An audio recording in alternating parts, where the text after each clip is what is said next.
Hello दोस्तों, स्वागत है आपका हमारे यूट्यूब चैनल OFS पर।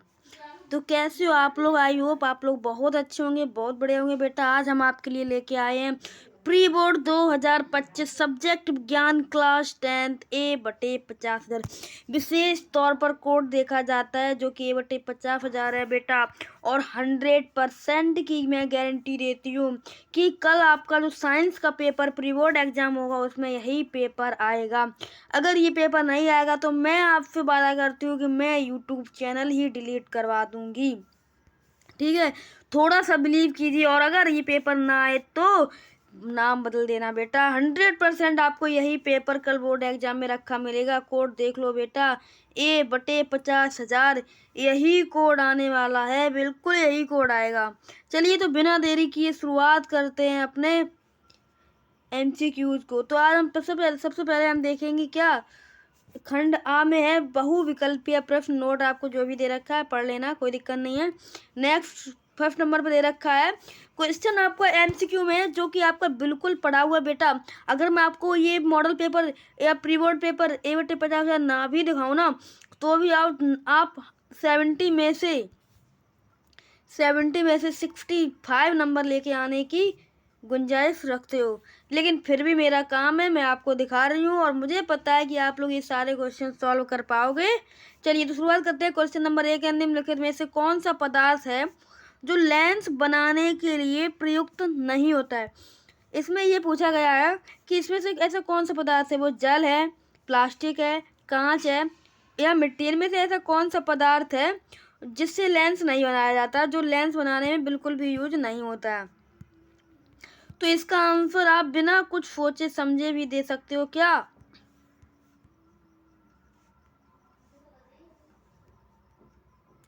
मिट्टी। क्या दे सकते हो बेटा? मिट्टी दे सकते हो। क्या देख सकते हो? मिट्टी। बिकॉज ऑफ कि जो जल होता है वो आपके यूज में आता है, आपका प्लास्टिक भी यूज में आता है, कांच भी यूज में आता है, लेकिन जो आपकी मिट्टी है ना, ये आपके लेंस बनाने में बिल्कुल यूज में नहीं आती है। आगे देख लो, क्वेश्चन नंबर 2 है फर्स्ट नेर के लिए दूरबिंदु।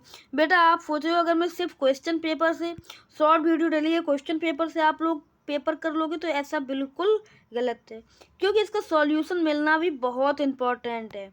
क्या जरूरी है बेटा? सॉल्यूशन मिलना भी बहुत इंपॉर्टेंट है। और सॉल्यूशन तो आपको वीडियो में ही मिल सकता है। ठीक है, तो 2 नंबर क्वेश्चन में आपको दे रखा है कि दूर बिंदु स्थित है, मतलब जो स्वस्थ नेत्र का दूर बिंदु होता है वो अनंत होता है। एक इसके साथ ही मैं आपको एक चीज और बता दूं, जो निकट बिंदु होता है वो होता है 25 सेंटीमीटर। अगर आप फेस में दूर बिंदु की बजाय, मान लो मैं अभी आपको करा दे रही हूँ, मान लो आपको दूर बिंदु की बजाय निकट बिंदु दिया जाए तो आप लोग क्या करोगे बेटा? तो आप फिर सीधे देख लेना कि 25 सेंटीमीटर जहाँ होगा वही मेरा आंसर होगा। और 25 सेंटीमीटर इसमें कहाँ A नंबर में दिया है, लेकिन फिलहाल आपसे जो पूछा गया उस पर फोकस करो। और बेटा जरूरी नहीं है आपसे एग्जाम में ये क्वेश्चन है, आपसे ये क्वेश्चन भी पूछ सकता है कि इसका निकट बिंदु बताओ, तो आपको निकट बिंदु भी बताना पड़ेगा। चलो आगे देख लो बेटा। 3 नंबर क्वेश्चन में जब श्वेत प्रकाश प्रिज्म से होकर जाता है तो सर्वाधिक कौन सा रंग विचलित होता है। तो अभी मैं आपको ये बिना डायग्राम के बता देती हूँ।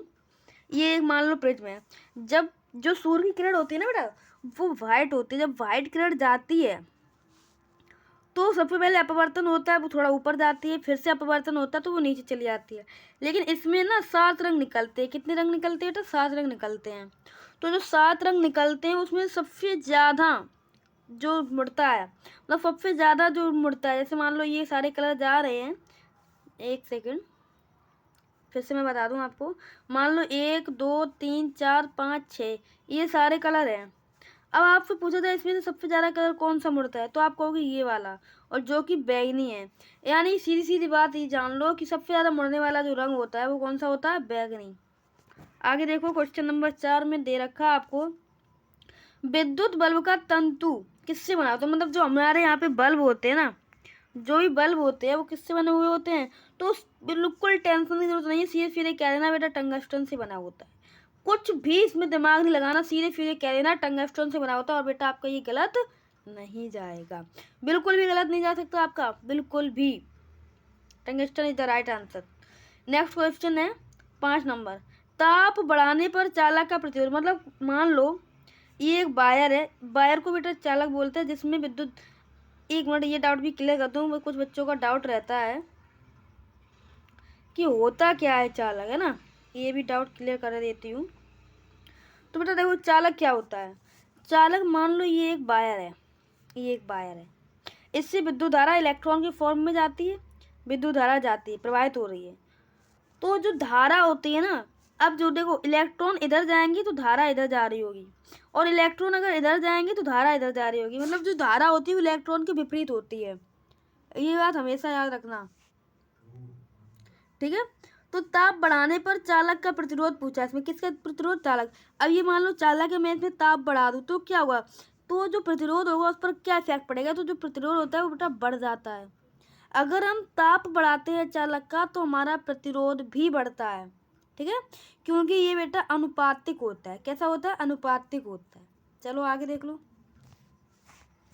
6 नंबर क्वेश्चन में दे रखा है एक गतिमान आवेशित कण उत्पन्न करता है। जो गतिमान आवेशित कण होता है वो क्या, मतलब ये देखो आप, गतिमान आवेशित कण क्या उत्पन्न करता है, क्या उत्पन्न करता है बताइए। केवल चुंबकीय क्षेत्र उत्पन्न करता है, केवल विद्युत क्षेत्र उत्पन्न करता है, इनमें से कोई नहीं करता। या बेटा आपका सी हो जाएगा आंसर, क्या,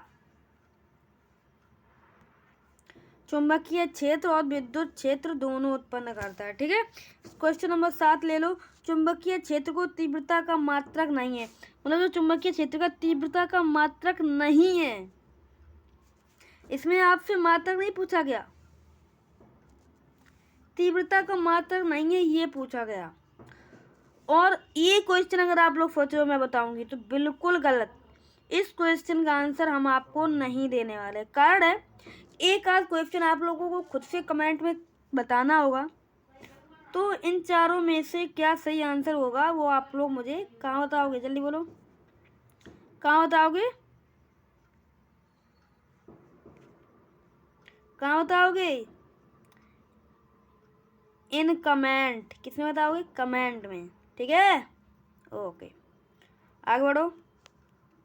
क्वेश्चन नंबर 8, मैं आपको एक इक्वेशन दे रखी, इक्वेशन ध्यान से पढ़ो कि इक्वेशन क्या है, Fe2O3 प्लस 2Al है ना,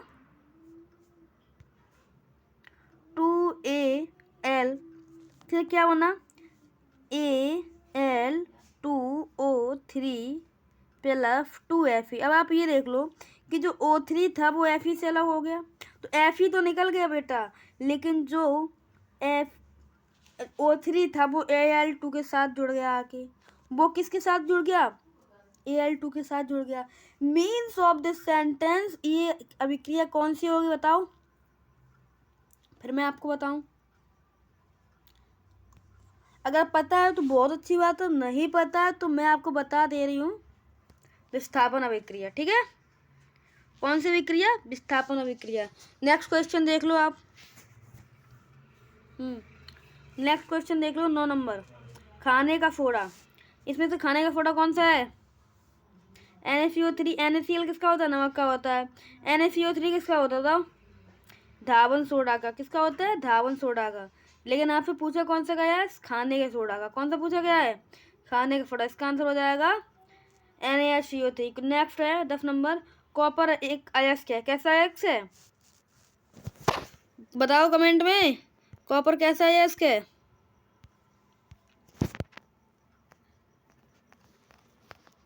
बोलो, नहीं मालूम, मैं ही बता दे रही हूँ। कॉपर एक मेलेकाइट अयस्क है। कैसा अयस्क है, मेलेकाइट अयस्क। कैसा अयस्क है, मेलेकाइट अयस्क। हो जाएगा, बनेगा ये क्वेश्चन, बनेगा। अब कार्बन की परमाणु संयोजकता पूछे, अगर आपको ये याद ना रहे ना तो सबसे बड़ी बात है क्या पता है, देखो जो कार्बन होता है ना इसकी चार संयोजकता, 4 हाइड्रोजन लेता है।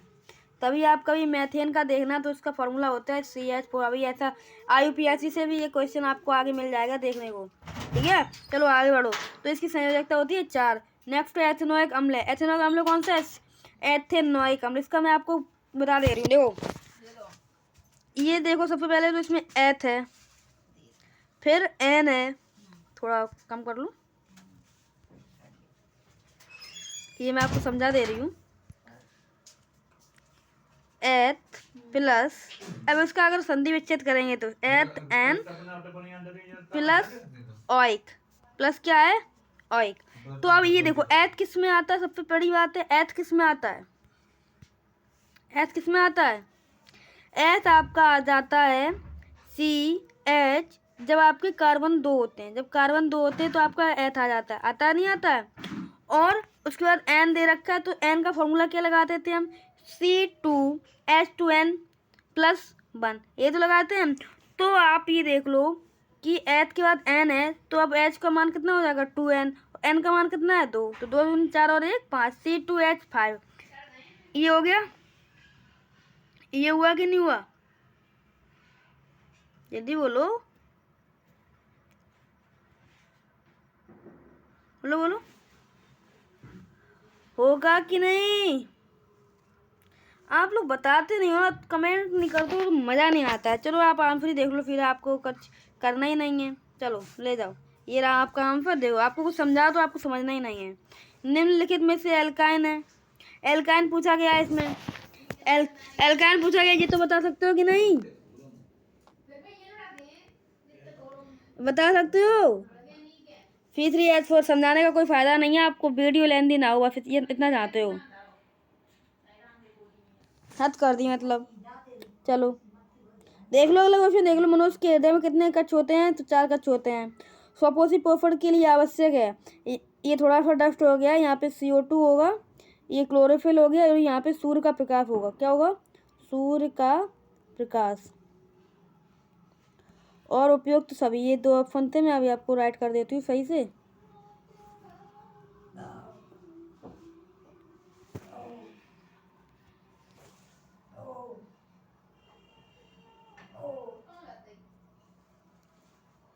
सूर्य का प्रकाश,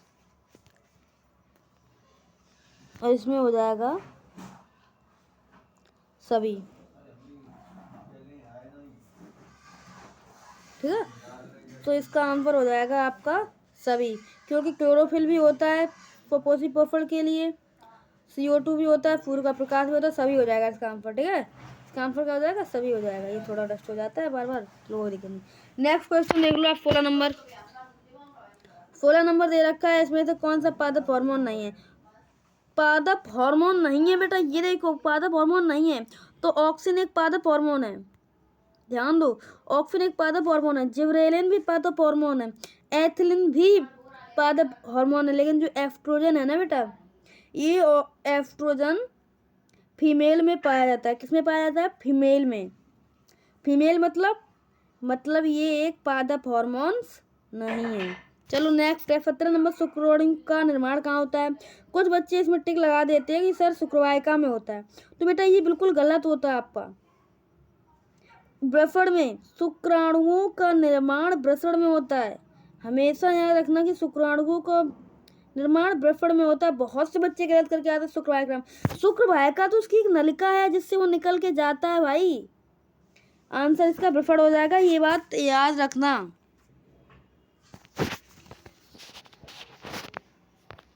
थोड़ा ये हो जाता है तो हैंग कर गया, ठीक है, याद रखना। आप लोगों को गलत नहीं करना, जो वीडियो ना देखे वो गलत करे, लेकिन आप गलत करोगे नहीं। चलो नेक्स्ट क्वेश्चन दे रखा है 18 नंबर, निम्नलिखित में से कौन सा एक यौन संचालित रोग नहीं है, जो यौन संबंधित नहीं है। तो एक हेपेटाइटिस है, एड्स से यौन से होता है, गोनोरिया भी होता है, सिफिलिस भी होता है, लेकिन हेपेटाइट जो है ना वो नॉर्मली हो जाता है, उसमें यौन संचालित का कोई भी मसला नहीं होता। चलो 19 नंबर क्वेश्चन देख लो, निम्नलिखित में से कौन सा एक पारितंत्र में उत्पादक का उदाहरण, मतलब पारितंत्र में उत्पादक, पारितंत्र क्या होता है, देखो जैव और अजैव से मिलके एक तंत्र बना होता है। हमारे आसपास के वातावरण में अगर आप देखो तो जीवित चीज़ें भी होंगी, कुछ कीड़ पतंगे, कीड़े मकोड़े, जीवित चीज़ें जैव हो गई जिसमें जीवन है, और कुछ वस्तुएं भी होंगी, आपको मोबाइल लैपटॉप जो भी जिसमें आप वीडियो देख रहे हो वो रखा होगा, टेबल चेयर सब कुछ रखा होगा, वो क्या हो गया अजैब। तो इन दोनों से मिलके आपके आसपास का जो एटमॉस्फेयर बन रहा है, जो एनवायरनमेंट बन रहा है, उसी को बोलते हैं परितंत्र। क्या बोलते हैं हिंदी में? पारितंत्र। अब इस पारितंत्र उत्पादक पूछा गया है, तो इसमें उत्पादक आपका हरे पौधे होते हैं, क्योंकि आपको सभी को पता है जो हरे पौधे होते हैं बेटा ये स्वपोषी होते हैं, यानी कि जो अपना भोजन खुद बनाते हैं, और जो भोजन बनाएगा वही तो उत्पादक होगा। नेक्स्ट 20 नंबर है कि इनमें से एक लिंगी पुष्प कौन सा है। तो बेटा इसमें बताओ एक लिंगी पुष्प कौन सा है? पपीता। जो पपीता आपका इसमें ऑप्शन में दे रखा है, और ऑप्शन नंबर सी में पपीता। तो पपीता आपका एक लिंगी पुष्प है। कैसा पुष्प होता है पपीते में? एक लिंगी पुष्प होता है। चलो अब जो आपकी ये लिटरेचर वाले हैं वर्णनात्मक प्रश्न हैं, उनको मैं नहीं कराऊंगी, वो आप खुद से सॉल्यूशन ढूंढेंगे। और अगर आप चाहते हो कि मैं कराऊं तो आप वीडियो को ज़्यादा से ज़्यादा शेयर कीजिए, 15+ लाइक एंड सब्सक्राइब कीजिए, 15+। मैं आपसे लगातार वीडियो में बोल रही हूँ, लेकिन अभी तक आपने 15+ लाइक एंड सब्सक्राइब नहीं किए हैं। करवाओ बच्चों, आपके दोस्त आपको पेपर में डिस्टर्ब ना करें, इसलिए आप उनको शेयर भी करो। दोस्तों को पहले ही शेयर कर लो भाई, पढ़ लो, ठीक है। चलो ये मैं आपको पेपर दिखा दे रही हूँ। इसमें पहला क्वेश्चन दे रखा है, प्रकाश का परावर्तन किसे कहते हैं। परावर्तन क्या होता है बेटो? ये मान लो एक सरफेस है, चिकनी सतह होती है, तो कोई किरण आती है और उसी माध्यम में लौट जाती है। कोई किरण आ रही है और उसी माध्यम में लौट जाती है, तो ये जो आने वाली किरण होती है इसे आपतित किरण बोलते हैं, जाने वाली किरण को परावर्तित किरण बोलते हैं। ये जिस बिंदु पर मिलती है उसे क्या बोलते हैं? आपतन बिंदु। क्या बोलते हैं? आपतन बिंदु। और यहाँ पर एक हम लोग सीधी 90 डिग्री पर एक रेखा खींचते हैं, जिससे हम लोग क्या बोलते हैं बेटा?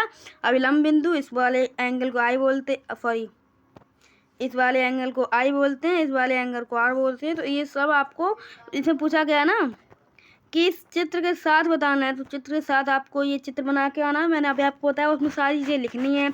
ये चिकना पृष्ठ है, ये आपतित किरण है, ये परावर्तित किरण है, ये अभिलंब है, ये आपतन बिंदु है, इसका कोण, इस कोण को आई बोलते हैं, इस कोण को आर बोलते हैं। ये सब का कुछ आप लिख के आओगे। और प्रकाश का परावर्तन किसे कहते हैं ये लिख के आना। ये सारे क्वेश्चन आपको खुद से करने हैं। बर्ण विक्षेपण क्या होता है? सूर्य के श्वेत प्रकाश का बर्ण विक्षेपण स्पष्ट कीजिए। ये सारी बातें मैंने आपको पहले से पढ़ा रखी हैं। एक क्वेश्चन आपको न्यूमेरिकल में दे रखा है कि 1 फुट 76 म्यू प्रतिरोध के कितने तारों को पास्ट क्रम में संयोजित करें कि 220 वोल्ट का विद्युत संयोजन 5 एम्पीयर विद्युत धारा प्रवाहित हो सके। तो ये क्वेश्चन आप खुद से सॉल्व करेंगे, मैं नहीं करवाने वाली हूँ। तो पेपर एनालाइज करा दे रही हूँ मैं आपको, ये देखिए।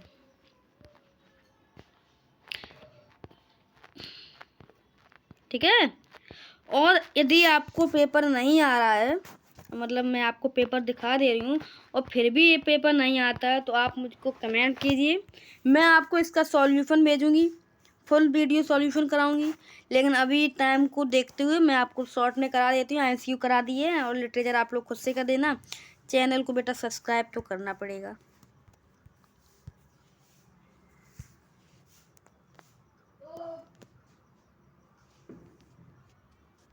सब्सक्राइब करो भैया, रोज़ बोला जाता है आपको चैनल सब्सक्राइब करो, क्यों नहीं करते? वीडियो शेयर करो, लाइक करो अगर अच्छी लगे।